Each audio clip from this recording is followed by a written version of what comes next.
Antes de mais, obrigado à Câmara de Comércio pelo convite. É com todo o gosto que eu estou aqui a dar algumas luzes, que é um tema que nos traria horas de conversa, mas para dar algumas luzes sobre a documentação relacionada com o transporte, principalmente com a exportação. Boa tarde a todos também e obrigado pela vossa presença aqui. Se não se importavam, e até só antes de partilhar aqui uma pequena apresentação, só falar um bocadinho sobre mim. Sou o Sérgio Namora, tenho 44 anos, estou na área dos transportes internacionais há cerca de 22, principalmente ligado ao transporte marítimo e aéreo. Estou neste momento na Capalog, já é uma empresa que tive o prazer de iniciar atividade aqui na zona de Lisboa. Uma empresa que fez 10 anos em 2022, apesar de ser uma empresa relativamente recente, conta quase na sua maioria com pessoas com bastante experiência nesta área também. Se me permitirem então, eu gostava só de partilhar aqui uma apresentação até mais para o meu seguimento do que propriamente como apresentação. Só um momento, por favor.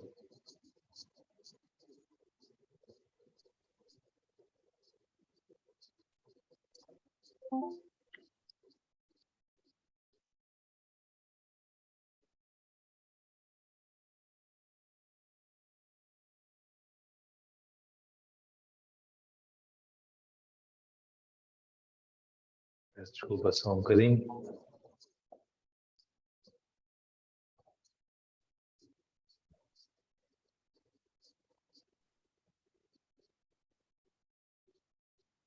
Claro que ainda agora resultou às mil maravilhas e neste momento não me está a aparecer.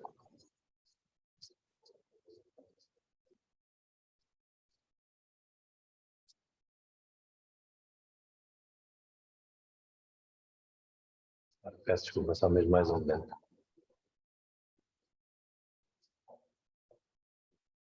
Ok.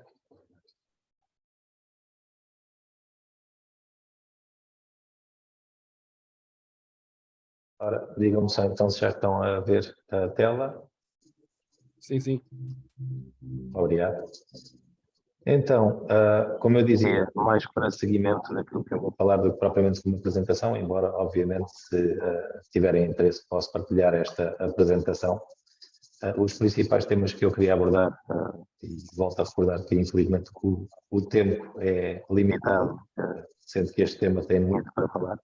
Os principais temas a abordar serão os movimentos intracomunitários, os movimentos extracomunitários, os tipos de transporte e como esses tipos de transporte podem afetar a documentação de transporte necessária, assim como as especificidades dos países de destino, que afetam muitíssimo a documentação necessária, e as próprias tipologias das mercadorias, como é que elas podem afetar a documentação necessária para o processo de exportação.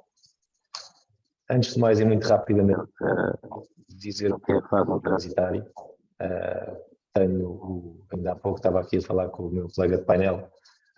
O meu pai tinha uma explicação muito simples sobre aquilo que faz um transitário. Um transitário é alguém que leva uma mercadoria do ponto A para o ponto B. Eu só acrescentaria que somos consultores de transportes praticamente e que ajudamos os nossos clientes a fazerem com que realmente as suas mercadorias cheguem do ponto A ao ponto B.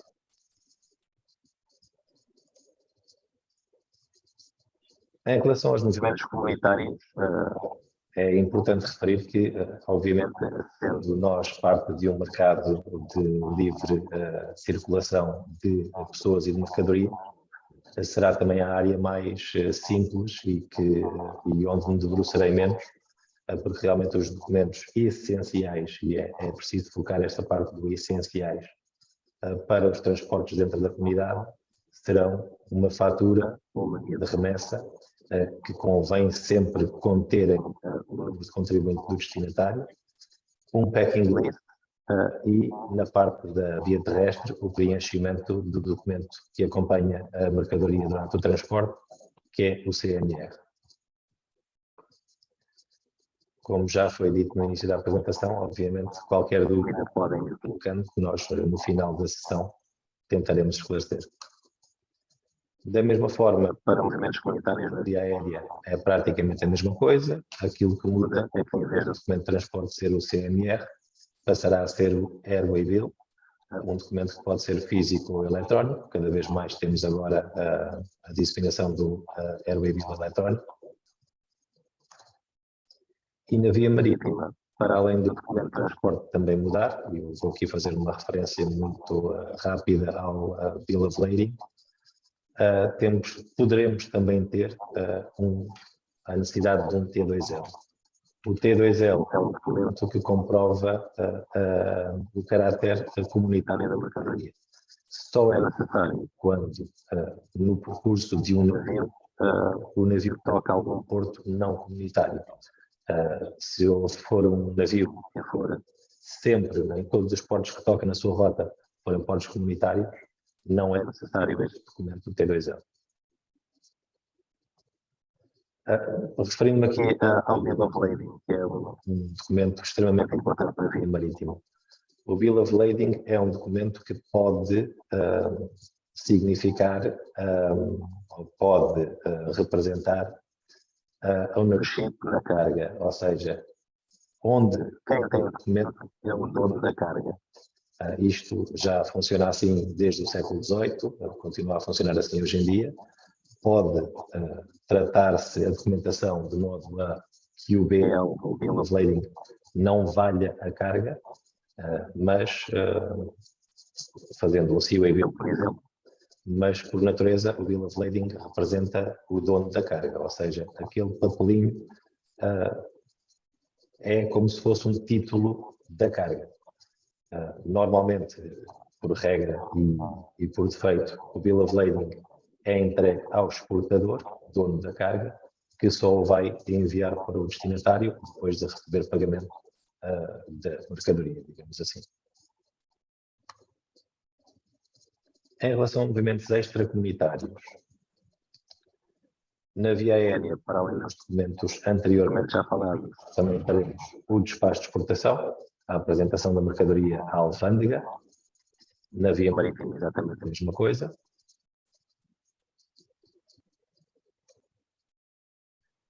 E em relação a particularidades, que é aqui talvez onde eu me vá alongar um bocadinho mais. O primeiro parágrafo é extremamente importante. Todos os documentos de transporte referentes a cada envio dependem bastante do destino do envio e também da tipologia da mercadoria a exportar. O que é que isto quer dizer? Para além dos documentos essenciais que já falamos nas linhas anteriores, peço desculpa, nos slides anteriores, há países que determinam que são necessários documentos complementares. Há alguns exemplos, mas há muito mais. Há alguns exemplos que podemos dar em relação a isso.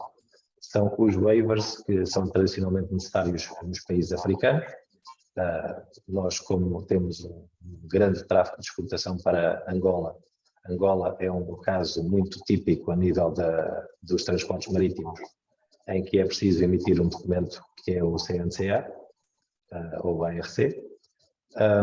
Para vários países africanos é necessário emitir um waiver, que vai permitir que o processo de importação, ou quando a mercadoria chega à fase de importação, já esteja identificado o número de volumes, o que é a mercadoria, o valor da mercadoria, para facilitar o processo aduaneiro no destino.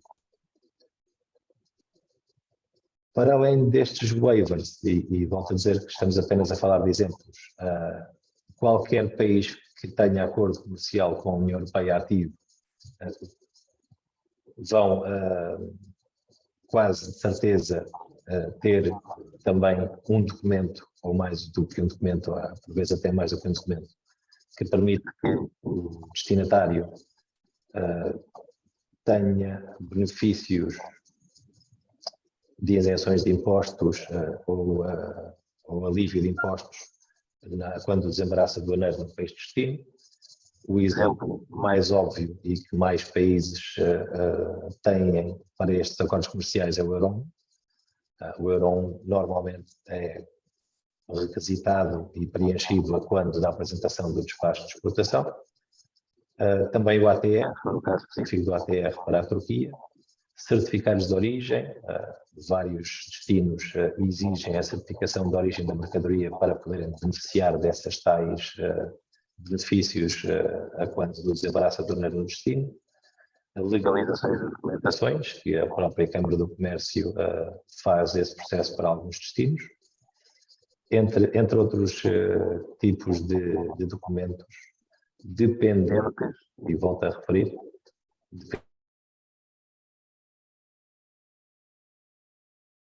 Deixamos de o ouvir.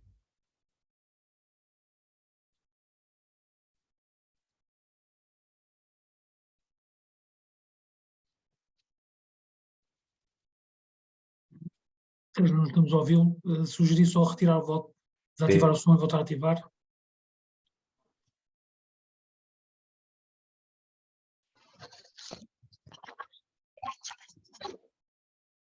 Desculpa, foi aqui continuar a sessão, provavelmente também a ouvir um bocadinho mais baixo, imagino, não?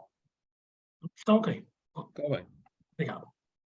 Pronto, então, voltando aqui ao ponto onde estava.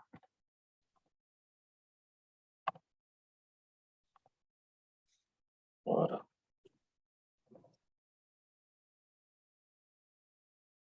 Pronto, falava que também algumas tipologias de mercadorias têm as suas exigências de documentação só por si.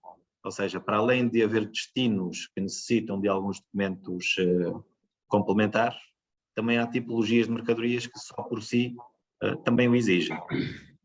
Há alguns exemplos, como estava também a referir, os bens alimentares muitas vezes exigem um certificado fitossanitário, as mercadorias com impostos especiais ao consumo, a carga perigosa exige normalmente uma declaração de carga perigosa, uma DGD. Por carga perigosa entenda-se aqui tudo aquilo que possa ser considerado perigoso durante o transporte, contaminantes e poluentes marítimos, químicos, inflamáveis, explosivos. Há um sem número de mercadorias que pode ser considerada perigosa. Medicamentos e produtos similares, por exemplo, os produtos de cosmética, muitas vezes exigem registro no Infarmed, isto é mais... Deixamos de o ouvir.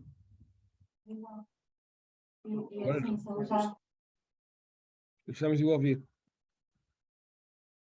O Sérgio parece-me que de vez em quando toca no silêncio. Estão-me a ouvir agora? Agora sim. Vamos ouvir. Pronto, não, foram aqui os fones que interferiram outra vez. Peço desculpa. Os medicamentos e não só medicamentos, mas outros produtos similares, como por exemplo os produtos de cosmética, muitas vezes é obrigatório ou pelo menos importante haver o registro do Infarmed, isto sendo muito mais importante na importação do que na exportação, mas por vezes mesmo para a exportação, e até porque há em certas alturas do ano, como por exemplo nas fases altas das gripes, há produtos que são não proibidos ou pelo menos limitados à sua exportação porque o país precisa deles cá. Aconteceu isso recentemente, inclusivamente. E pronto, isto para dizer que as tipologias de mercadorias também podem significar a necessidade de documentos complementares.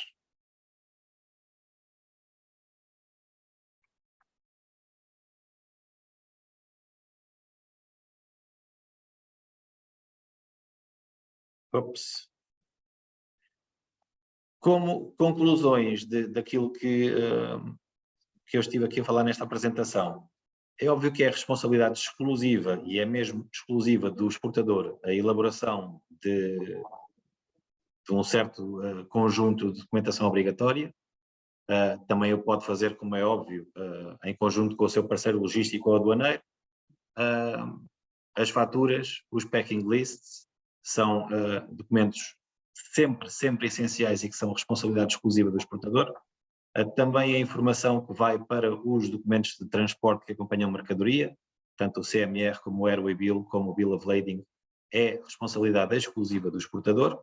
Mais uma vez, obviamente, os seus parceiros logísticos podem ajudar, mas para além daquilo que é responsabilidade exclusiva do exportador, e no interesse de uma boa relação com o cliente, que acho que é aquilo que, acima de tudo, todos os que pretendem exportar querem, não é? Que o negócio corra bem com o seu cliente e que possa ser repetido muitas vezes e durante muitos anos.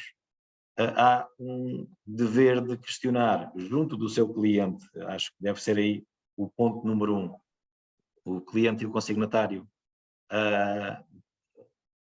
quais é que são as requisições, os requerimentos no destino para enviar mercadoria para esses destinos. Como já tivemos a ver, há muitas documentações que são específicas para certos países e conjuntos de países, como também quais os documentos aplicáveis para a sua tipologia de mercadoria e modo de transporte.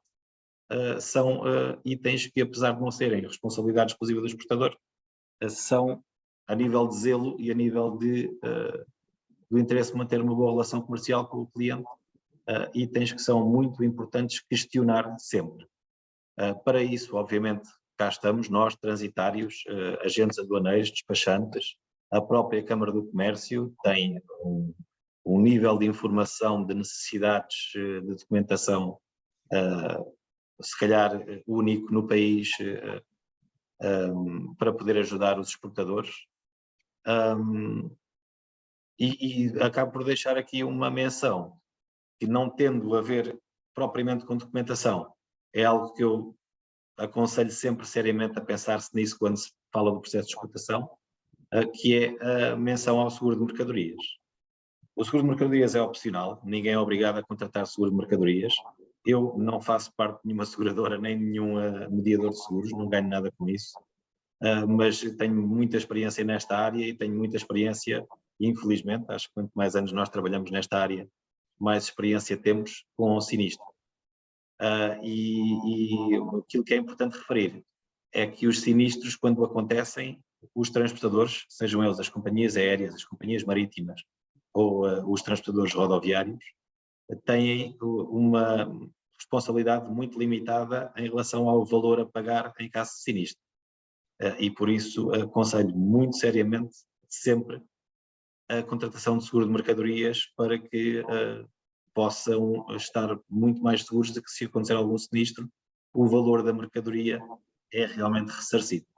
Obviamente, sendo que sempre que a responsabilidade do sinistro não seja do próprio exportador, que é algo que não queremos, mas às vezes acaba por acontecer.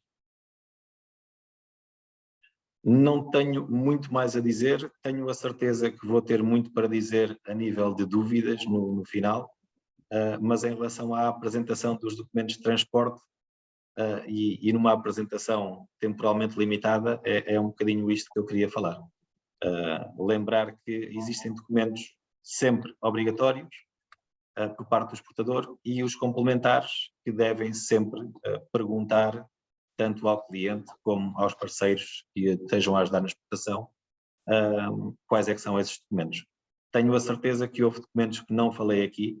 Se houver alguém na plateia que tenha dúvidas em relação a um tipo de mercadoria específico ou a um país específico, estejam à vontade para questionar e eu tenho a certeza que conseguiremos, pelo menos, ajudar no final. Obrigado, Sérgio. Passo então agora a palavra ao José Romão Andrade para falar dos Incoterms. Sérgio, peço só que depois descompartilhe a tela para visualizarmos o ecrã. Obrigado. Muito boa tarde, eu sou José Romão Andrade, despachante oficial, cerca de 40 anos de experiência em alfândegas e no mundo logístico, e quero agradecer à Câmara de Comércio e Indústria Portuguesa o convite que me fez e boa tarde a todos os participantes. Convidaram-me para falar sobre os Incoterms, muito há para falar. Os Incoterms 2020 são os novos Incoterms que entraram em vigor no dia 1 de janeiro de 2020, são cerca de 11, e a principal diferença que existe com estes novos Incoterms é a introdução de um novo Incoterm que se chama o DPU. O DPU é um Incoterm que falarei mais à frente, mas antes disso quero-vos dizer que os Incoterms tanto servem para o mercado interno como para o mercado internacional. Como disse, existem cerca de 11 incoterms, todos eles têm as suas especificações, são utilizados para todas as vias de transporte, e isso tudo depende da forma como se quer negociar. O Incoterm é das coisas mais importantes que existem em comércio internacional. O despachante oficial, não só a sua função é desembaraçar as suas mercadorias de importação e exportação, como também é um consultor de comércio internacional. Aconselho vivamente que todos os importadores e exportadores e quem querem fazer algumas transações internacionais de mercadorias, que contacte previamente um despachante oficial para que este vos possa informar a documentação das taxas e até mesmo para aconselhar o Incoterm que devem comprar ou por vender. Conhecem com certeza o Ex-Works, o FCA, o FOB, o CIF, o DDU já não existe, perdão, o DDP, enfim, existem uma série de Incoterms que eu não sei se deva desenvolver cada Incoterm ou se faça assim uma pequena explicação do que é o Incoterm, que são os Incoterms com as suas siglas. O Ex-Works é quando se vende ao seu comprador, estou falando da exportação, onde o comprador tem que ir buscar a mercadoria ao armazém do exportador. Toda a responsabilidade, neste caso, é do vendedor. Eu não aconselho muito este Incoterm, porque este Incoterm Ex-Works, a grande parte das empresas não querem ter trabalho com a logística. Ok, ele vem buscar, o problema é dele, ele que venha recolher, que faça o despacho de exportação, que faça tudo. Eu estou aqui e já fiz o meu papel de venda.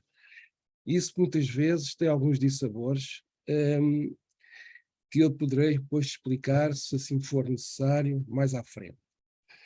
Toda a responsabilidade, neste caso, do transporte e alfândegas é por parte do comprador. Depois temos o outro Incoterm, que é o FCA, onde já o exportador tem que entregar a mercadoria. Estamos a falar, neste caso, então, em comércio internacional, onde o exportador tem que entregar a mercadoria já com o despacho aduaneiro de exportação feito. Todas as responsabilidades do transporte até ao destino final é por conta do comprador. Depois temos o FOB, que é utilizado mais para a via marítima, que é exatamente a mesma coisa que o FCA, mas utiliza-se mais na via marítima. O custo e frete é um outro Incoterm que contempla onde o vendedor é responsável pelo transporte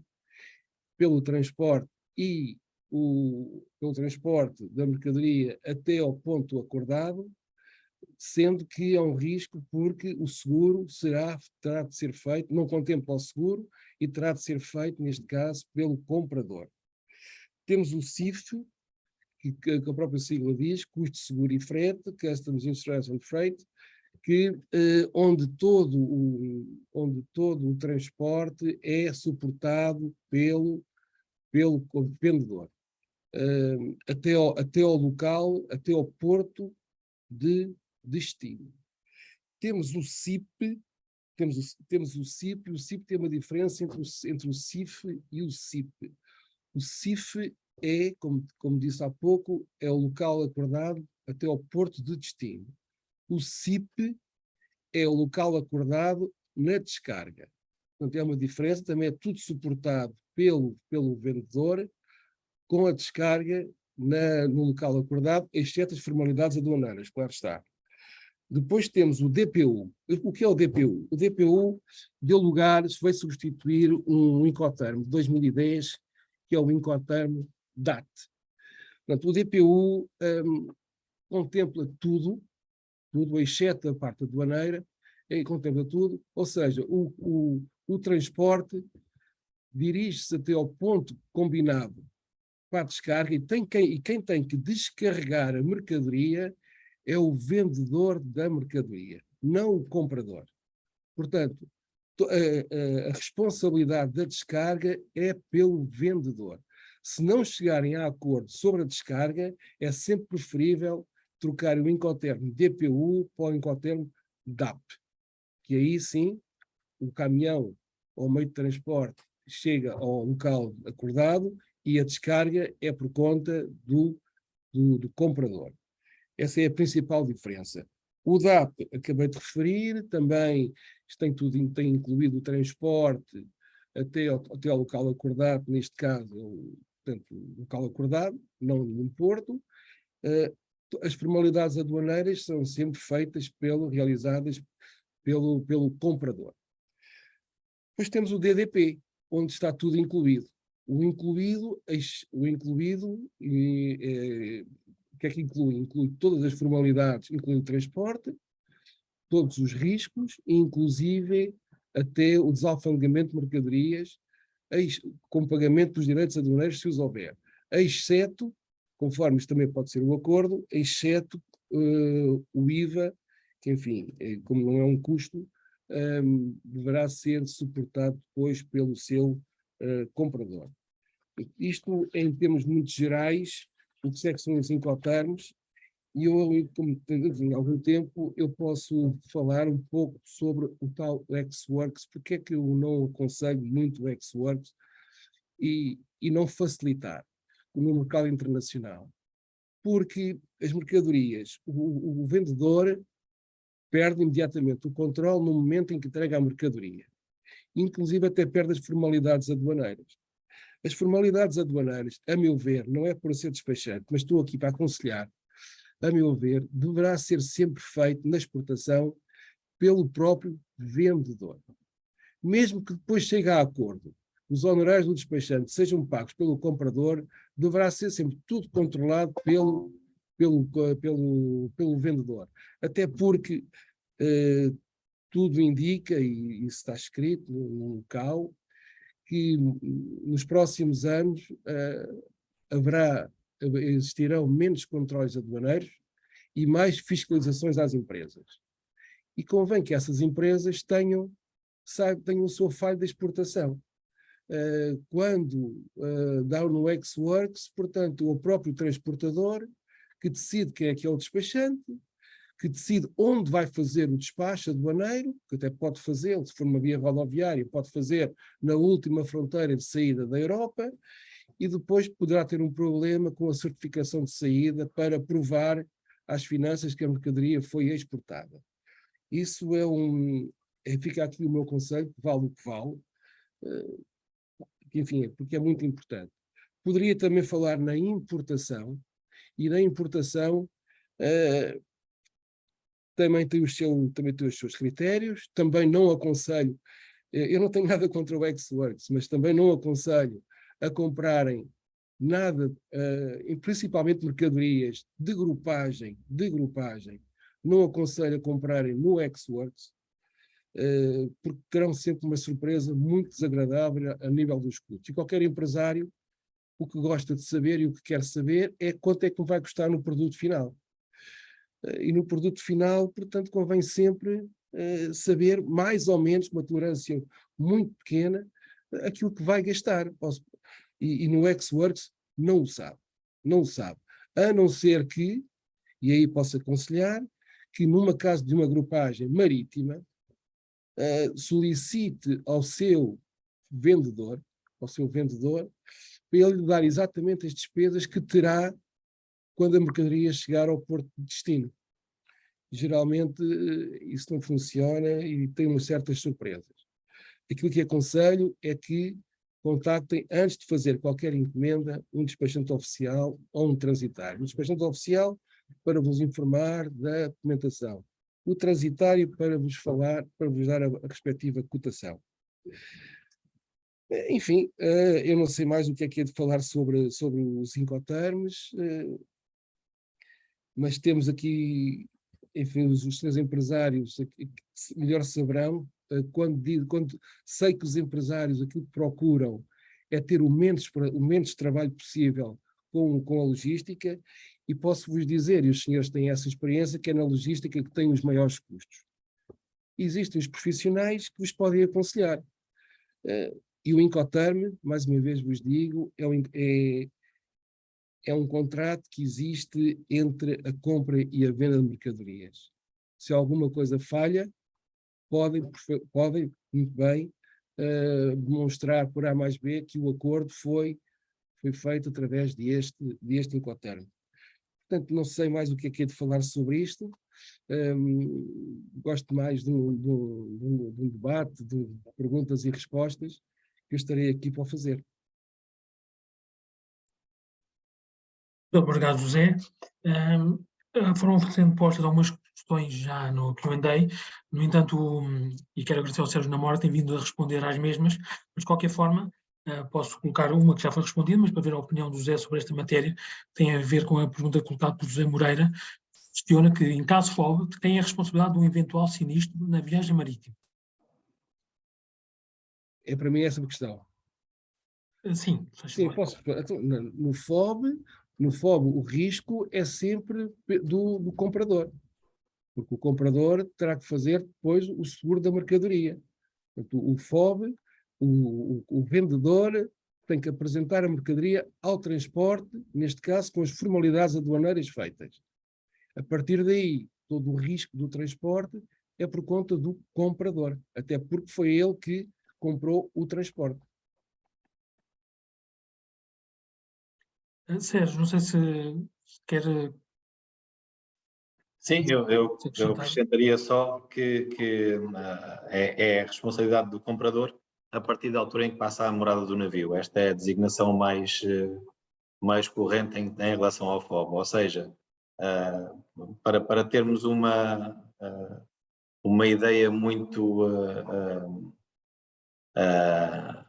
um quadro muito pintado de forma muito artística, digamos assim. Aquilo que se costuma dizer é que enquanto o contentor está a ser subido para o navio, imaginando que ele cai, se por acaso bate no navio e cai para fora, quem ainda está com a parte do risco do seu lado é o exportador. Se ele cair para dentro do navio, aí já está ao abrigo do risco do comprador. Obrigado. Portanto, mais uma pergunta do Nuno Morgado. Existe alguma plataforma digital onde possa consultar todos os tipos de Incoterm e as suas características? Bom, os Incoterms basta irem... Aplicados. Pode bem procurar no Google, e agora o Dr. Google tem toda essa informação, como pode contactar a Câmara de Comércio e Indústria, que terá um livro sobre os Incoterms 2020, e onde se fará a sua explicação mais detalhadamente. Ou seja, estes Incoterms são oficiais e estão publicados e são revistos dentro de períodos... 10 em 10 anos, mais ou menos. Sim, mais ou menos de 10 em 10 anos. Às vezes um bocadinho mais, às vezes um bocadinho menos. Mas estão publicados. Isso é algo que não é difícil de conseguir aceder, mesmo através do Google, como disse o José. Mais uma questão. Caso da Ana Carvalho, caso a mercadoria já esteja acondicionada e em caso de exportação via marítima, é obrigatória a emissão da fatura definitiva antes do carregamento do contentor marítimo, para efeitos alfandegários? Resposta, eu vou deixar o José elaborar um bocadinho mais, que isto é mesmo o terreno dele. Eu diria que sim, pode existir também uma fatura pro forma, e não é o ideal, mas poderá também existir uma fatura pro forma. José, mas aqui é mesmo a sua casa, a sua praia. É verdade, é verdade. Bom, a fatura pro forma indica que não existe uma intenção de compra, ou então, se a mercadoria já está encaixotada, a fatura pro forma pode espelhar o que vai ser exportado. Vamos imaginar, portanto, a nível aduaneiro e diretamente à sua questão, pode-se fazer, o despachante pode fazer uma declaração incompleta com a fatura pro forma. Portanto, assim, tem a fatura, você entrega a fatura pro forma ao despachante, ele faz-lhe o despacho aduaneiro com base na fatura pro forma e depois tem um prazo para a empresa entregar a fatura definitiva para ele transformar a declaração incompleta em declaração completa. Atenção que há uma situação que é importante. Essa fatura pro forma, o despachante oficial, quando fará o despacho de exportação, ela depois se ela dá uma quantidade e dá um peso, ela depois não poderá aumentar as quantidades nem aumentar os pesos para quando se fizer a declaração definitiva. Poderá existir coimas, como poderá depois existir problemas com a emissão dos referidos BLs. Obrigado. Já agora só referir porque estamos a falar da parte alfandegária, só referir um ponto que, apesar de não estar diretamente ligado nem propriamente em Incoterms nem a documentação, mas que é importante referir porque poderemos ter aqui pessoas com menos experiência e menos conhecimento em relação a esta área. É de referir que, a nível marítimo, a mercadoria tem que ser presente ou disponibilizada para a alfândega nas instalações do carregamento. O mesmo não acontece com a carga aérea. Com a carga aérea é o exato oposto, ou seja, na carga aérea a mercadoria é apresentada no terminal de aeroporto de exportação. Mas isto apenas para dizer que um contentor que vá para fora da comunidade, obviamente, nunca poderá ser despachado, nunca poderá ser apresentado à alfândega a caminho do porto ou em qualquer sítio que não seja o local de carga do contentor. Porque caso a alfândega queira, numa inspeção aleatória, ir inspecionar o contentor, se ele não estiver no sítio onde devia estar, vai ter que ir lá, porque senão não pode mesmo sair. Obrigado. Entrando mais uma questão, em caso de litígio, devemos procurar aconselhamento legal no país de origem ou no país de destino? Bom, isso depende do local onde se fez. Se estamos a falar na venda, estamos a falar na venda e estamos a falar na exportação, em caso de litígio, tudo isso depende do Incoterm que foi negociado. Se for no ex-works, o litígio deverá depende das formas como forem, depende do problema que exista, porque o ex-works não tem nenhuma responsabilidade para o vendedor, assim como o FCA e para o FOB. Tudo o que é a letra C é da responsabilidade do comprador. Todo o resto é da responsabilidade do vendedor. Portanto, se o acidente aconteceu, vamos então pôr aqui dois cenários para eu talvez conseguir esclarecer essa dúvida. Estou muito como o José. Eu já imaginei uns 10 casos diferentes de litígio e não sei responder a esta questão. Mas vamos aqui dar dois exemplos. Imagine que foi no ex-works. Portanto, a responsabilidade, desde o carregamento até ao destino, é da responsabilidade do comprador. Chega a meio do caminho, a mercadoria é acidentada. Portanto, teve um acidente. Ou até mesmo da porta à saída do armazém do vendedor, a mercadoria estragou-se. Teve um acidente. A responsabilidade é do comprador. Ora, se existe algum litígio, ele já devia ter feito um seguro. Se fez um seguro, resolve a situação com a companhia de seguros. Litígio. Não pode haver litígio nenhum, a não ser que não tivessem chegado a acordo com o Incoterm. Porque se é ex-works, ganhador de certeza absoluta será sempre o vendedor. Em caso de algum problema, logo à saída do armazém. Portanto, as responsabilidades será. E, portanto, é o contrato também, quando se faz um contrato, também, numa das últimas alíneas, fala-se também onde é que se vai decidir esse litígio. Se for algum caso específico que tenha, Tomás, se quiser enviar-me um mail a mim, ou ao José, ou à própria Câmara do Comércio, terei todo o gosto em tentar ajudar, se for alguma coisa específica.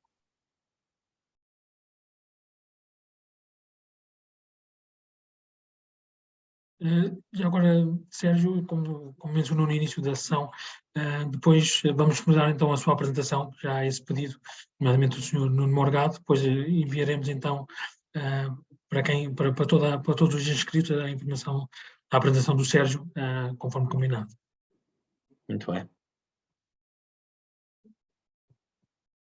Tem aqui mais uma questão que tem a ver com a anterior, que a Carla Paulo menciona que penso que a pergunta anterior se referia ao marcar de exportação marítima.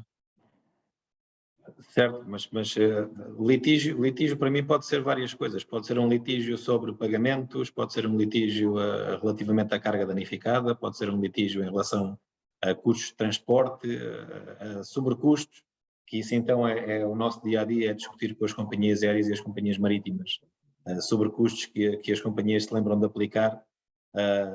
Isso acontece muito, por exemplo, no tráfego marítimo para a Inglaterra, onde quando as cargas são vendidas DAP supostamente significa que são entregues na casa do destinatário, mas muitas vezes a própria companhia marítima em Inglaterra tem dificuldades em entregar a carga a tempo. Mas mesmo sendo a companhia a ter essa dificuldade, muitas vezes tenta cobrar valores de demoras no porto ao importador ou ao exportador. Portanto, pode ser, um litígio pode ser para nós, pode ser um sem número de coisas, e peço desculpa, mas não consigo mesmo responder com mais pormenor sem ter um caso mais específico. Sim, isso tem que ter mesmo um caso específico, porque tudo tem a ver com a forma como se negociou o Incoterm, e de facto é verdade. O que o Sérgio está a dizer é correto. Tem que saber exatamente o que litígio é que é. Imaginemos também no Ex-Works que chega ao destino com as caixas danificadas. A responsabilidade, neste caso, também é do próprio comprador, porque o próprio comprador tem a obrigação de saber, assistir ao carregamento e saber como é que estavam as caixas. Portanto, não sei até que ponto é que também pode ser uma forma de litígio, uma forma de depois querer responsabilizar o exportador que vendeu no Ex-Works, mas que não tem forma de o responsabilizar, porque desde o momento em que assina o CMR a dizer que recebeu a carga em condições, sem quaisquer defeitos, e homologa delas, enfim, nas caixas, o exportador colocou a mercadoria em condições, à disposição. Obrigado, José. Temos aqui mais uma questão do Sr. José Moreira. No caso CIF, o risco de perda ou danos à mercadoria transfere-se do vendedor para o comprador quando esta se encontra a bordo do navio, de modo que o vendedor tenha cumprido a sua obrigação de entregar a mercadoria, quer essa mercadoria chegue ou não ao seu destino em boas condições, na quantidade prevista ou até não chegue de todo. Portanto, o comprador deve ou não fazer um seguro? É a questão do José Moreira. Então, se está a falar já no CIF, quer dizer que já fez o seguro. Está a comprar com o CIF, custo, seguro e frete, a não ser que a compra tenha sido feita CFR, sem seguro. Portanto, o seguro deverá ser sempre feito, como o Sérgio há pouco diz, não é obrigatório, mas de facto é imprescindível. Portanto, o CIF quer dizer que já tem o seguro incluído. Pelo vendedor, contratado pelo vendedor. Exatamente, contratado pelo vendedor. O comprador pode fazer seguro, obviamente, desde do porto de destino, porque o CIF, normalmente, há aqui alguns casos que eu conheço, por acaso os clientes não o entendem assim, mas o entendimento geral é que o CIF é da responsabilidade do vendedor até ao porto de destino. Portanto, do porto de destino até à casa do cliente, o comprador poderá fazer seguro, se fizer sentido para ele. Essa é a tal diferença que há pouco falei entre o CIF e o CIP. E o CIP. Correto. É isso mesmo, sim, sim. Entretanto, não temos mais nenhuma questão. Entretanto, chegou mais uma questão. Um exemplo, após a aceitação inicial da mercadoria pelo cliente em modalidade CIF e após 5 dias no entreposto, a mercadoria, neste caso é a fruta, é rejeitada por problemas de qualidade. O cliente pede que haja recolha completa da carga. Isto foi um exemplo real na Colômbia. Bom, o CIF, estamos a falar no CIF. O CIF é entregue no porto de destino. Se a mercadoria está estragada, imediatamente, que não esteja desalfandegada, porque a mercadoria é entregue no porto. Então, se não está desalfandegada, o importador ou o exportador devem entrar em contacto imediatamente um com o outro para que acionem o seguro da mercadoria. É preciso que ela não esteja desalfandegada. Se está desalfandegada, perde-se logo a condição CIF. Porque ela foi manipulada, ela foi feita, foi aceita que não estava em condições. Portanto, tudo o CIF funciona antes do desalfandegamento. Obrigado, José. Não sei se temos mais alguma questão da nossa plateia. Só dizer que eu estou de acordo com a perspectiva do José, ou seja, CIF, mais uma vez, é até ao porto de destino. A partir do porto de destino, que acontece até às instalações do destinatário final, pode ter acontecido alguma coisa que não seja a responsabilidade do vendedor, como é óbvio, não é? Pode o transporte não ter sido feito em frio do porto até às instalações do destinatário, ou entreposto que seja. Portanto, aí a primeira coisa é, primeiro, a responsabilidade principal e inicial terá que ser do comprador em pedir uma inspeção à mercadoria, e depois aí sim, na inspeção da mercadoria pode ser detectado que havia um problema no contentor por si, e já volta para trás e já volta para o vendedor, aliás, para o vendedor averiguar com o seu transportador o que é que se poderá ter passado. Mas sendo que a responsabilidade é até Porto, de Porto até à casa do cliente final, a responsabilidade já não deverá estar no vendedor. O que não significa, mais uma vez, que após a inspeção não se verifique que o vendedor terá que ver o que é que se passou.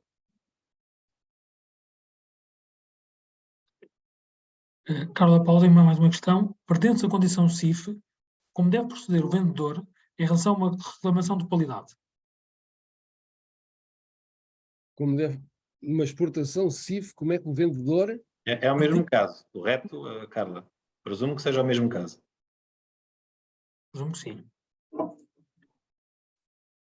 Podia novamente ler a questão, por favor. A questão que está colocada é, perdendo-se a condição CIF, por isso presumimos que seja em relação ao exemplo anterior, como deve proceder o vendedor em relação a uma reclamação de qualidade? Deverá a qualidade, portanto, ele exportou a mercadoria, verificou-se que ela não estava em condições, portanto, deverá fazê-lo justamente na sua origem, porque o seguro foi feito através de uma companhia, com certeza, julgo eu, neste caso em Portugal, mas deve ser feita, a reclamação deve partir da origem. Não do destino, mas sempre do vendedor. Eu, se posso apenas dar uma sugestão, uma inspeção conjunta poderá e deverá, na minha opinião, poderá e deverá solicitar uma inspeção conjunta, até porque existem prazos legais e prazos sobre os quais as próprias companhias de seguro se responsabilizam e não se responsabilizam para além deles, para haver uma inspeção.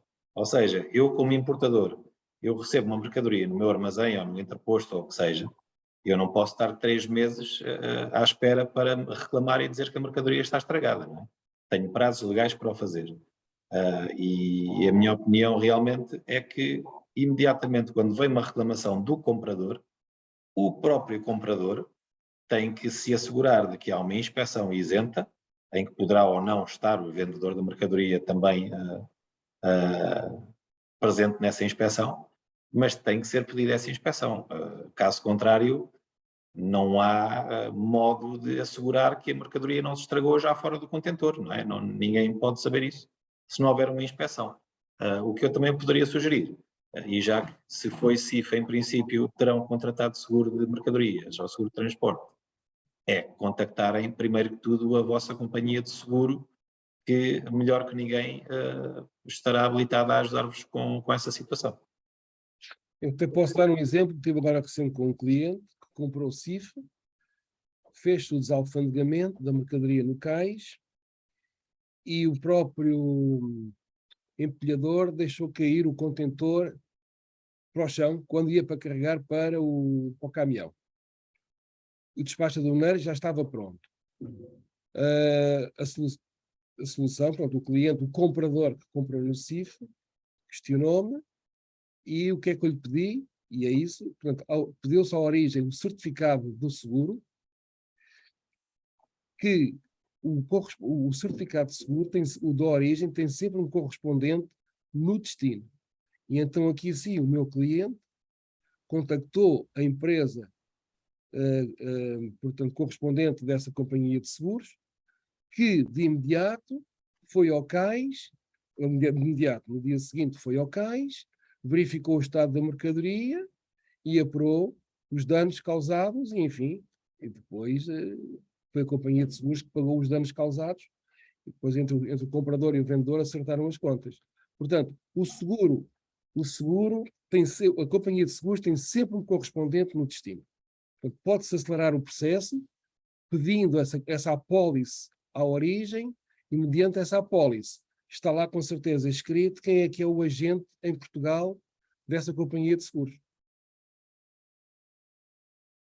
Se eu puder já agora, aqui em relação à questão do José Moreira, neste último caso mencionado, acontece uma coisa que não acontece com todas as mercadorias, ou seja, a mercadoria é colocada num entreposto antes de seguir para o destino final, daí ela poder ser verificada antes do desalfandegamento. Normalmente, e nas mercadorias que não exijam esse tipo de procedimento, só mesmo na casa do cliente é que o contentor vai ser aberto e só mesmo na casa do cliente final é que se pode verificar anomalias nas mercadorias. Até porque o seguro depende de como ele é feito. Portanto, o seguro não é feito de cais a cais. O seguro até pode estar desde a origem até ao destino final.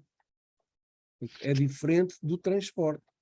O seguro pode cobrir, inclusive, o próprio transporte, depois do alfandegado, até ao destino final, até à descarga.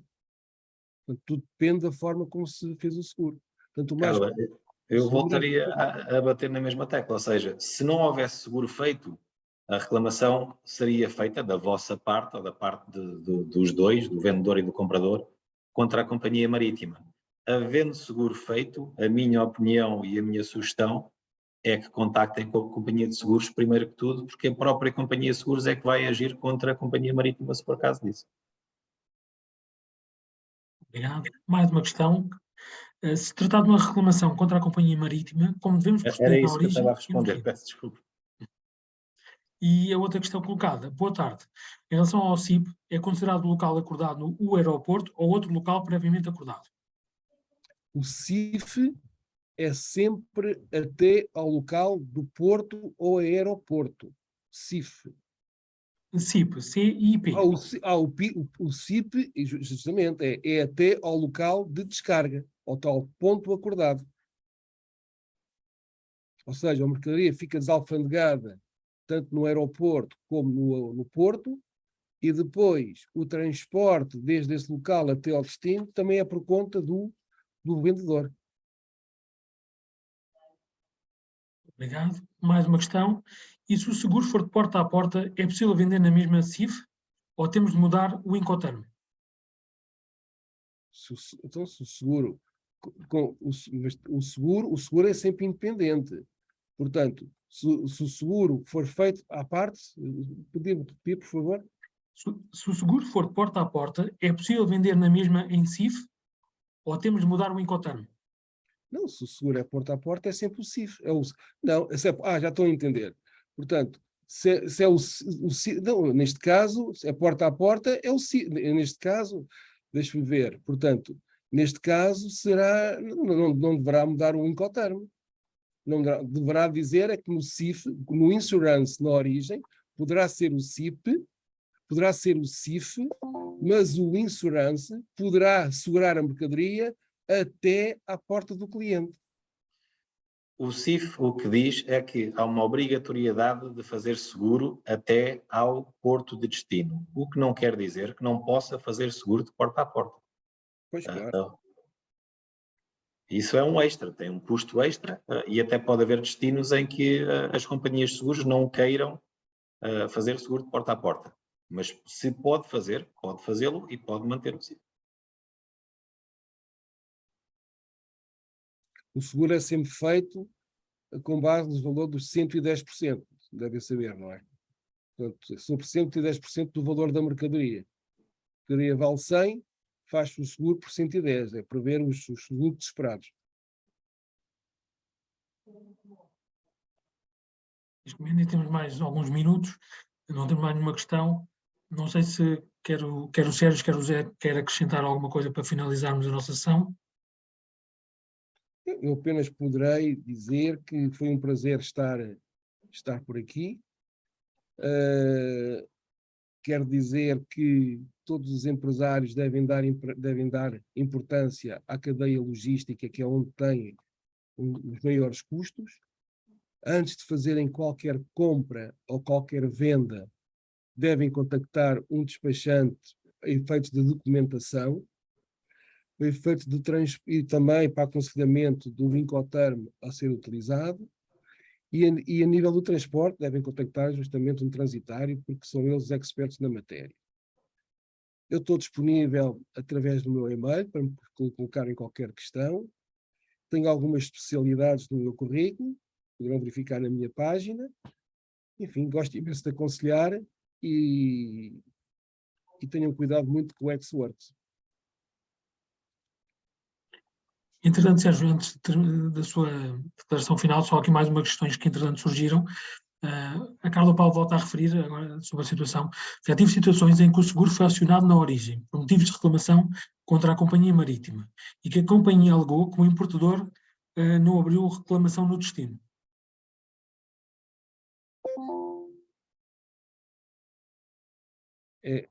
Se não abriu reclamação no destino, é porque a mercadoria não estava estragada, porque aceitou a mercadoria. Esse é um problema que infelizmente acontece algumas vezes, ou seja, o importador, quando recebe mercadoria danificada, tem uma tendência a reclamar com o vendedor e quer queiramos, quer não, o comprador tem, a nível de relação de poder, acaba por ter estar num ponto acima do vendedor, porque o vendedor precisa de vender a sua mercadoria, não é?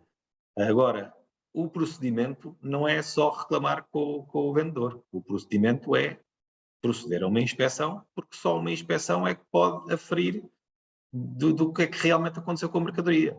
Porque eu posso vos garantir que já me aconteceu um sem número de coisas em transportes em que o problema já partiu desde a estiva logo no local de origem até à descarga no local de destino. E tudo pelo meio. Já tive problemas em todas as fases do transporte.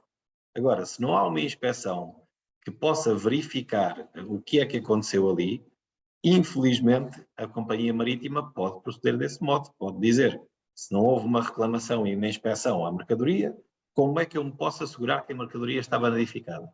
A companhia marítima pode fazer isso. Obrigado, Sérgio. E por fim, a última questão, qual a diferença entre o CIP e o DAP?